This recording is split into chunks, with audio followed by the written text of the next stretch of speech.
నమస్తే welcome to Indian news.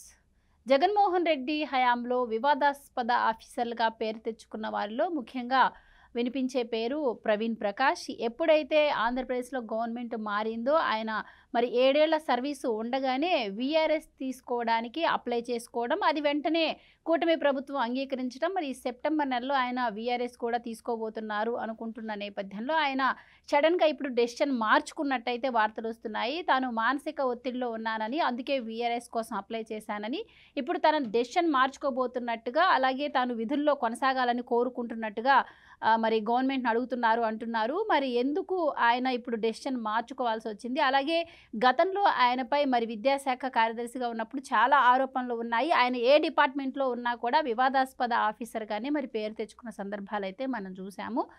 మరి ఇప్పటికే రాష్ట్రంలో అయితే చాలా రకాల పరిస్థితులు కూడా కొంచెం ఆలోచింపదగ్గగా ఉన్న నేపథ్యంలో మరి ఇప్పుడు ఆయన డెసిషన్ మార్చుకోవడాన్ని కూడా ఎలా చూడొచ్చు, దీని వెనుక ఉన్న ఆంతర్యం ఏంటి, ఇలాంటి వివరాలన్నీ తెలుసుకుందాం. మనతో పాటు ఉన్నారు senior political journalist doctor Durga Vadlamani గారు. నమస్కారం నమస్తే అండి. సో ప్రవీణ్ ప్రకాష్ ఎప్పటి నుంచో బాగా వినిపించే పేరు.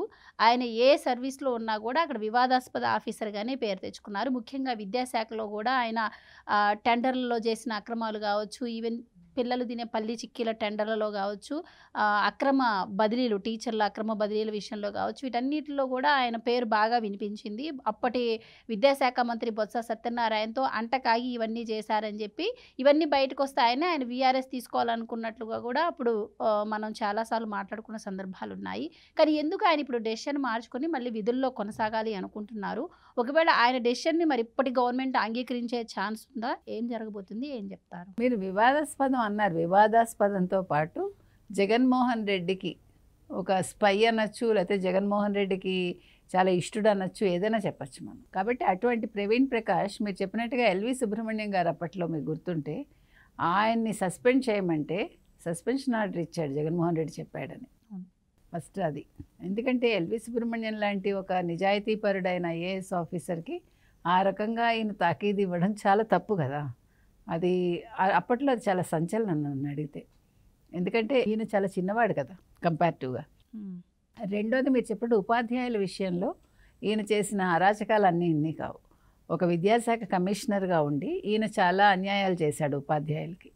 అంతేకాకుండా మీరు చెప్పిన ఈ చిక్కీలు ఏవైతే ఉన్నాయో పల్లి చిక్కీలు, ఆ చిక్కీల మీద కూడా జగన్మోహన్ రెడ్డి ఫోటో వేసి మనకు గుర్తున్నంత మటుకి, అంటే ఆయన ఫోటోల పిచ్చికి వీళ్ళందరూ కూడా దోహదం చేశారు దానికోసం ఎంతో డబ్బు తగలేసి ఇవన్నీ కూడా చేశారు.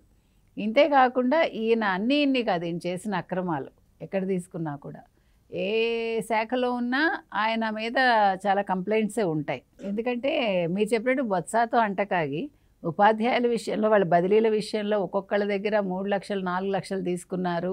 అంటే మళ్ళా కూటమి ప్రభుత్వం రాదు, వైసీపీనే వస్తుంది అనే ఒక భ్రమలో వాళ్ళు ఉపాధ్యాయుల దగ్గర నుంచి ట్రాన్స్ఫర్స్ కోసం డబ్బులు తీసుకున్నారు. ఎప్పుడైతే కూటమి ప్రభుత్వం వచ్చిందో సిఐడి ఎంక్వైరీకి వాళ్ళు ఆదేశాలు ఇచ్చారు మనకు గుర్తుంటే. అయితే ఇతని మీద ఏమి ఇంకా చర్యలు అయితే తీసుకోలేదు. ఈలోగా భయపడి ఈయన వీఆర్ఎస్ తీసేసుకున్నాడు. జూన్ 25 అప్లై చేసుకున్నాడు. విదిన్ 1 వీక్ ప్రభుత్వం దానికి ఆమోదం తెలిపేయటం, జీవో వచ్చేసింది. అంటే సెప్టెంబర్ 30తో ఆయనకు ఆ 3 నెలల ఇది కాలం అయిపోతుందన్నమాట. ఆయన వీఆర్ఎస్ అమల్లోకి వచ్చేస్తుంది. అయితే ఇప్పుడు సడన్గా ఎందుకు ప్రవీణ్ ప్రకాష్ ఈ నిర్ణయం తీసుకున్నాడు? ఆల్మోస్ట్ ఇవాళ 21, ఇంకా 4 రోజుల్లో 2 నెలలు అవుతుంది ఆయన రిజైన్ చేసి వీఆర్ఎస్ కోసం అప్లై చేసి. అయితే దీని వెనకాల జగన్మోహన్ రెడ్డి హస్తం ఉంది అంటున్నారు. ఎందుకంటే నువ్వు ఏదో ఒక శాఖలో ముందు వెళ్ళిపో, నువ్వు వెనక్కి తీసేసుకుని తర్వాత మనం ఏ రకంగా చేయాలి నేను చెప్తాను అని ఆయన అన్నాడు అని ఒక వార్త అయితే మనకు వినిపిస్తోంది. ఎందుకంటే అప్పట్లో నాకు కొంచెం మానసిక ఒత్తిడి వల్ల నేను రాజీనామా చేశాను, నేను వీఆర్ఎస్ కోరుకున్నాను, కొంచెం నాకు అప్పుడు బాగాలేదు అని చెప్తున్నాడు ఆయన. నీకు ఏ మానసిక ఒత్తిడి ఉన్నా ఏదైనప్పటికీ కూడా ఒకసారి రిజైన్ చేశాక ప్రభుత్వ ఉద్యోగాల్లో మళ్ళీ వెనక్కి తీసుకోవటం అనేది జరగదు మీకు ఎక్కడా కూడా. హూఎవర్ ఇట్ ఈస్, ఒకసారి మనం రెసిగ్నేషన్ ఇచ్చేసాక మళ్ళీ వాళ్ళని విధుల్లోకి తీసుకోవటం అనేది మీకు ఎక్కడా జరగని పని. అది జరగదు కూడా, అది ఖచ్చితంగా జరగదు. ఎందుకంటే ప్రభుత్వం రూల్స్ అలాంటివి. మనం ఎవరివైనా సరే ఒకసారి ఉద్యోగానికి రిజైన్ చేశాక మిమ్మల్ని మళ్ళీ వెనక్కి తీసుకోవటం అనేది ఎక్కడ జరిగే అవకాశం ఉండదు. కాబట్టి అది తెలిసి కూడా ఇవాళ ప్రవీణ్ ప్రకాష్ అడిగాడు అంటే అతను చాలా లాబీయింగ్ చేస్తున్నాడు, బికాజ్ అతనికి చాలామంది ఐఏఎస్లు తెలుసు, ఐపీఎస్లు తెలుసు, అతనికి కేంద్రాల్లో కూడా తెలుస్తారు, అందుకని అతను ట్రై చేసుకుంటున్నాడు అంటున్నారు. ఎవరు ఎంత ట్రై చేసినా, ఏ రకంగా అతను ట్రై చేసుకున్నా కూడా అది జరగదు. అయినప్పటికీ అతని ప్రయత్నాలు ఆపట్లేదు. ఎందుకంటే జగన్మోహన్ రెడ్డి చెప్పు ఉంటాడు, ఆ రోజు నువ్వు తొందరపాటు నిర్ణయం తీసుకున్నావు, నువ్వు శాఖలో ఉంటే మన పనులు చేసుకోవచ్చు అంటే ఇతను ఉపయోగించుకోవచ్చు కదా.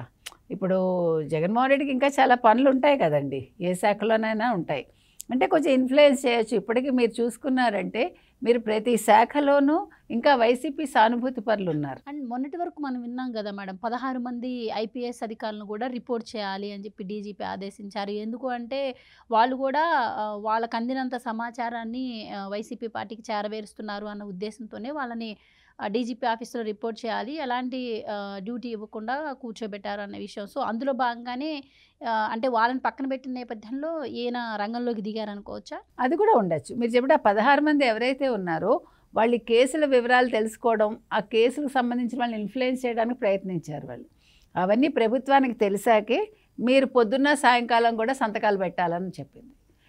ఎందుకంటే టిట్ ఫర్ టాట్ లాగా ఇప్పుడు కూడా అంతే కదండి, మనం అనుకుంటాం కానీ ప్రభుత్వం కళ్ళు మూసుకునిందని ఎందుకుంటుంది? ప్రభుత్వం కళ్ళు మూసుకుని వాళ్ళ అవకాశం కోసం ఎదురు చూస్తారు, అంతే, తొందరపాటు చర్యలు తీసుకోరు. ఎందుకంటే తెలుగుదేశం ప్రభుత్వం కాబట్టి వాళ్ళు ఇంకా జాగ్రత్తగా ఉంటారు. ఇప్పుడు ఒకళ్ళ మీద చర్య తీసుకోవడం ఒక సెకండ్ పని అండి, కానీ ఆధారాలతో తీసుకోవాలి కదా. ఇప్పుడు ఈ నేపథ్యంలో ఎక్కడికక్కడ పనులు ఆగిపోతున్నాయి, ఎక్కడికక్కడ నిఘా ఉంది కాబట్టి మీరు చెప్పినట్టుగా ప్రవీణ్ ప్రకాష్ మళ్ళీ వెనక్కి రావాలి అనుకోవడానికి ఇదొక ముఖ్య కారణం కావచ్చు. ఎందుకంటే ఇప్పుడు ఎవరో ఒకరు తన మనిషి అని ఉండాలి కదా ఒక ఉన్నత స్థాయిలో జగన్మోహన్ రెడ్డికి. ఇప్పుడు జగన్మోహన్ రెడ్డికి ఎక్కడ చూసినా అవినీతి బయటకు వస్తుంది. ఇవాళ మనం జగన్మోహన్ రెడ్డి ప్యాలెస్ గురించి మాట్లాడుకున్నాం, మీకు గుర్తుంటే.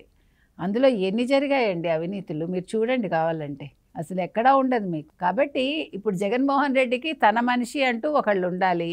ఇప్పుడు సజ్జల ఏమీ చేయలేడు, పెద్దిరెడ్డి ఏమీ చేయలేడు, ముఖ్యులు అనుకునే వాళ్ళందరూ విజయసాయి రెడ్డి పోరి కేంద్రంలో ఏదో చక్రం తిప్పుతాడా అంటే ఆయన అసందర్భంగా మాట్లాడుతున్నాడు. అందుకని ఇప్పుడు తనకంటూ ఎవరూ లేరు. ఉన్న నలుగురు కూడా ఇప్పుడు ఈ అక్రమ సంబంధాల కేసులు వీటిల్లో మునిగి తేలుతున్నారు. కాబట్టి ప్రవీణ్ ప్రకాష్ అంటే ఇంటెలిజెంట్ అని పేరు ఉంది కదా ఆయనకి. సో తన అవసరానికి అనుగుణంగా ప్రవీణ్ ప్రకాష్ను ఉపయోగించుకోవాలని జగన్మోహన్ రెడ్డి ఆలోచనని మనకు అంటే మీరు ఇప్పుడు చెప్తున్నారు ఆయనకి మళ్ళీ తిరిగి విధులు ఇవ్వరు అని చెప్పి ఎట్టి పరిస్థితుల్లోనూ. మరి ఇప్పుడు ఆయన వీఆర్ఎస్ తీసుకుంటే ఆయన కేంద్ర సర్వీసుల్లోకి వెళ్ళగలిగే ఛాన్స్ ఉంటుందా? అలాగే ఒకవేళ కేంద్ర సర్వీసుల్లోకి వెళ్ళకపోయినా ఆయన ఏవైతే ఆరోపణలు ఎదుర్కొంటున్నారో ఆ ఆరోపణలన్నీ కూడా మరి రుజువైతే ఆయనకి శిక్షలు పడే అవకాశం ఏమైనా ఉంటుందా? తప్పకుండా. నిన్న ఒక రూల్ పాస్ అయింది కదండి, ఒక ప్రభుత్వ ఉద్యోగుల మీద మాత్రం ఎంక్వైరీ చేయడానికి ప్రభుత్వ అనుమతి ఉండాలి, రాష్ట్ర ప్రభుత్వ అనుమతి. అది కేంద్రానికి సంబంధించిన వాళ్ళైతే వాళ్ళ మీద ఎంక్వైరీ చేయొచ్చని నిన్ననే ఒకటి పాస్ చేశారు. కాబట్టి ఇతను వీఆర్ఎస్ తీసేసుకున్నాక వెనక్కి తీసుకునే అవకాశం అయితే మనకు తెలిసి లేదండి 100%. కాబట్టి ఇతను కేంద్ర సర్వీసులకు వెళ్ళడమే ఉంది, ఇంక వీఆర్ఎస్కి తీసుకున్నాక ఇంకేం ఉండదు. అయితే కేసులు మాత్రం తప్పకుండా ఇప్పుడు అతని మీద నేరం ఉంది అన్నప్పుడు ఎంక్వైరీ జరుగుతుంది, అది రుజువైతే ఆయన జైలుకి వెళ్ళాలి, అందులో ఏమీ మీకు సందేహం లేదు. ఇప్పుడు ఐఏఎస్ ఆఫీసర్ కాబట్టి అది అరెస్ట్ చేయరు, ముఖ్యమంత్రిని కాబట్టి నన్ను అరెస్ట్ చేయకండి అంటానికి లేదు కదా. లాలూ ప్రసాద్ యాదవ్ని అరెస్ట్ చేశారు కదా. ఇప్పుడు ఎవరైనా తప్పు చేసి ప్రూవ్ అయితే అరెస్ట్ అవుతారండి, అందుకు ఐఏఎస్లా ఐపీఎస్లా ముఖ్యమంత్రిలా అక్కర్లేదు, మీకు అర్థమైందా? కాబట్టి ప్రవీణ్ ప్రకాష్ ఒక ఉద్దేశంతో మళ్ళా నాకు వీఆర్ఎస్ నేను తీసుకోను, నన్ను విధుల్లోకి తీసుకోండి అని అడుగుతున్నాడు. అయితే దానికైతే ప్రభుత్వం అంగీకరిస్తుందని మనం అనుకోకర్లేదు. Thank you.